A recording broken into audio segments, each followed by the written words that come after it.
Teman-teman sahabat-sahabatku yang terkasih, Bapak Ibu yang saya kasihi juga di dalam Kristus, pada kesempatan ini marilah kita kembali lagi bersama-sama mendengarkan sabda Tuhan pada momen Jumat Agung. Pada kesempatan ini bacaan yang kita dengarkan kita ambil dari surat Paulus kepada jemaat di Ibrani atau surat kepada orang Ibrani. Bacaan dari surat kepada orang Ibrani, bab 4 ayat 14 sampai 16, dilanjutkan dengan ayat 5, bab 5 ayat 7 sampai 9.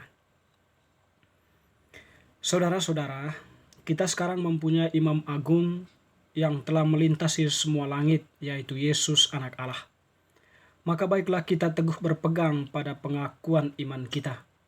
Sebab imam agung yang kita punya bukanlah imam agung yang tidak dapat turut merasakan kelemahan kita. Sebaliknya, ia sama dengan kita. Ia telah dicobai, hanya saja tidak berbuat dosa. Sebab itu marilah kita menghampiri tahta kerahiman Allah dengan penuh keberanian, supaya kita menerima rahmat dan menemukan kasih karunia untuk mendapat pertolongan pada waktunya. Dalam hidupnya sebagai manusia, Yesus telah mempersembahkan doa dan permohonan dengan ratap tangis dan keluhan kepada Dia yang sanggup menyelamatkannya dari maut, dan karena kesalehannya ia telah didengarkan. Akan tetapi sekalipun anak, ia telah belajar menjadi taat. Ia ternyata dari apa yang telah dideritanya. Dan sesudah mencapai kesempurnaan, ia menjadi pokok keselamatan abadi bagi semua orang yang taat kepadanya.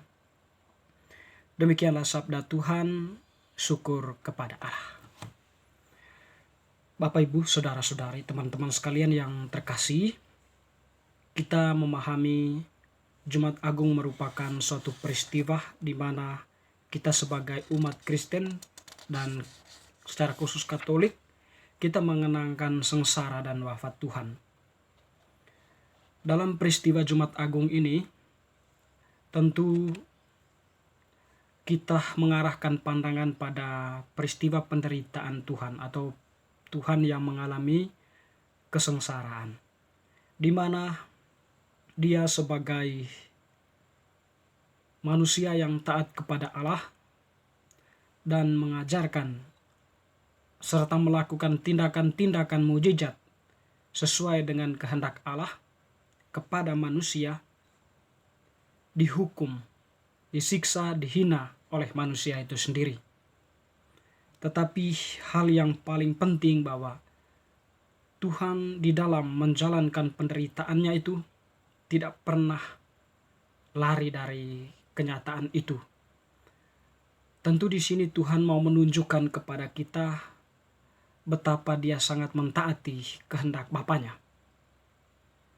Dan bahkan ketaatannya, kesetiaan kepada Bapanya sampai Dia harus wafat di salib. Kalau kita membaca bacaan Injil tadi yang begitu cukup panjang, atau kita mendengarkan bacaan Injil di mana di sana ditampilkan serangkaian kisah tentang penderitaan Tuhan, mulai dari peristiwa Dia ditangkap, disiksa, dihina, mengalami penderitaan hingga Dia wafat di salib. Tentu dalam perjalanan penderitaan Tuhan, ada sebuah jaminan di balik penderitaannya itu, bahwa Dia akan mengalami kebangkitan.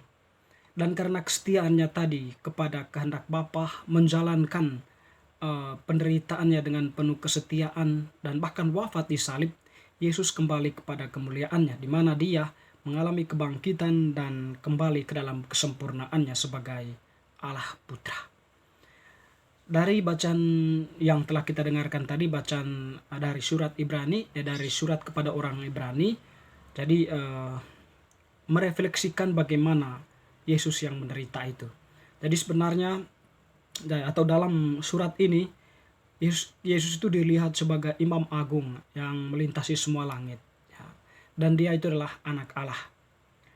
Jadi Dia datang ke dalam dunia ini sebagai manusia biasa, tetapi kecuali dalam hal dosa. Dan sebagai manusia, dia begitu taat kepada Bapaknya, kepada Allah yang telah mengutusnya. Dan tentu dia menjalani hari-harinya dengan posisi sebagai manusia biasa. Dan dia pun mengalami penderitaan dan dia disiksa sedemikian rupa dan hingga sampai wafat di salib. Tentu di sini bahwa perjuangan Tuhan melalui semuanya itu, atau perjuangan Tuhan memikul salibnya hingga sampai wafat di salib, tidak terlepas dari kesetiaannya kepada Allah. Biarkanlah kehendak Allah yang terjadi atas dirinya. Dikatakan tadi oleh surat Ibrani ini kepada orang Ibrani itu bahwa Yesus mempersembahkan doa dan permohonan dengan ratap tangis dan keluhan kepada Dia yang sanggup menyelamatkannya. Dan karena kesalehannya ia telah didengarkan. Dan pada akhirnya setelah dia mengalami penderitaan, dia mencapai kesempurnaannya kembali. Ia menjadi pokok keselamatan abadi bagi semua orang yang taat kepadanya. Artinya, jadi surat ini sangat dalam merefleksikan penderitaan Tuhan, ya, di mana di dalam kesetiaannya Tuhan bisa mencapai kesempurnaannya. Dan tidak hanya mencapai kesempurnaan, dia juga menjadi pokok keselamatan bagi setiap orang yang taat kepadanya. Tentu teman-teman yang terkasih, dari peristiwa Tuhan atau kita mengenangkan Tuhan yang sengsara dan wafat ini, mungkin hal yang kita pelajari dari sana teristimewa pada ketaatan kita kepada Yesus atau kepada Allah yang menderita itu. Di mana dengan ketaatan kita, ya, di dalam kita memikul salib kehidupan kita, meskipun di tengah penderitaan, sebenarnya saat itu kita tidak sia-sia menjalankan pengalaman-pengalaman penderitaan itu, atau ketika kita memikul salib kehidupan kita. Sebab Tuhan menjanjikan bahwa setiap orang yang setia memikul salibnya itu akan ada bersama Dia, atau Dia telah menyelamatkan nyawanya. Dan tentunya kita belajar pada peristiwa Tuhan ini, ya, bahwa Tuhan dengan penuh kesetiaan memikul salibnya karena kejahatan, ya, karena tuduhan-tuduhan palsu yang diarahkan kepadanya. Tetapi Dia setia memikul semuanya itu demi kehendak Allah, demi kesetiaannya kepada Allah Bapa yang mengutusnya. Di sini pun kita sama dengan Tuhan, bahwa kita mempunyai salib kehidupan. Jadi Yesus mengajak kita untuk setia memikul salib kehidupan kita masing-masing. Tentu di sini kita memikul salib dalam arti kita membela kebenaran atau hidup di dalam kebenaran, berani untuk keluar dari potensi-potensi diri yang menjerumuskan kita ke dalam kejahatan, atau berani menyuarakan kejahatan sebagai orang yang telah dibaptis, berani juga untuk bertindak adil, ya, atau bertanggung jawab, penuh kesetiaan di dalam menjalankan tugas-tugas yang dipercayakan kepada kita masing-masing.